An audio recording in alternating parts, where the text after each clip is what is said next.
తరంలో ఉన్నటువంటి క్రైస్తవ్యం అంటే క్రైస్తవ్యం కాదండి. ఆ రోజున్న క్రైస్తవ్యం, ఆ రోజు క్రైస్తవ్యానికి ఈ రోజు క్రైస్తవ్యానికి ఎక్కడ ఏ విషయంలో కూడా మనకి ఎక్కడ కనబడ సంబంధమే ఉండదు.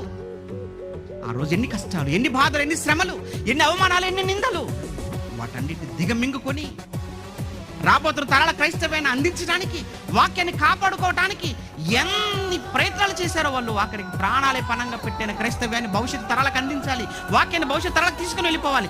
ప్రభుత్వాలు ఓడిపోయాయండి, ప్రభుని గెలిపించారండి. ప్రభుత్వాలను ఓడించి ప్రభుని గెలిపించారు ఆ రోజు వాళ్ళు. మరి ఈరోజు ఒకవేళ అదే పరిస్థితులు మనకు పునరావృతం అయితే, అదే పరిస్థితులు మళ్ళీ రిపీట్ అయితే, ఒకవేళ నిలబడతావా? రోషంతో నిలబడగలవా? అలా నిలబడే వాళ్ళే కావాలి.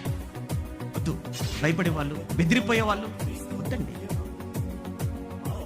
ప్రతిరోజు భయపడుతూ చచ్చే బదులు ఒక్కసారి ధైర్యవంతుడు దేవుడి కోసం నిలబడి చావరాడు. పిరికివాడు ప్రతిరోజు చస్తూ బ్రతుకుతుంటాడు. వద్దు. క్రైస్తవుడు అంటే మనకు పిరికితనం గల ఆత్మను దేవుడు మనకి ఇవ్వలేదు అని మాట్లాడాడే. నువ్వు నిజంగా పరిశుద్ధాత్మను కలిగి ఉన్నావా? పరిశుద్ధాత్మను పొందుకొని ఉన్నావా? నిజంగా నీలో పరిశుద్ధాత్ముడు ఉన్నాడంటావా? ఒకవేళ నిజంగా నీలో పరిశుద్ధాత్ముడు ఉన్నది నిజమైతే పిరికివాడవేంటి? ధైర్యం.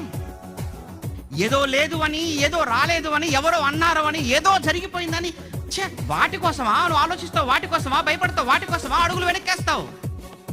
వెళ్ళు. మన దృష్టి ముందుకే తప్ప మళ్ళీ వెనకకు లేదు. మన అడుగులు ముందుకు వెళ్ళిపోతే తప్ప వెనకకు ఒక అడుగు వేసేది కూడా లేదుగా. అలా అయితేనే వాక్యం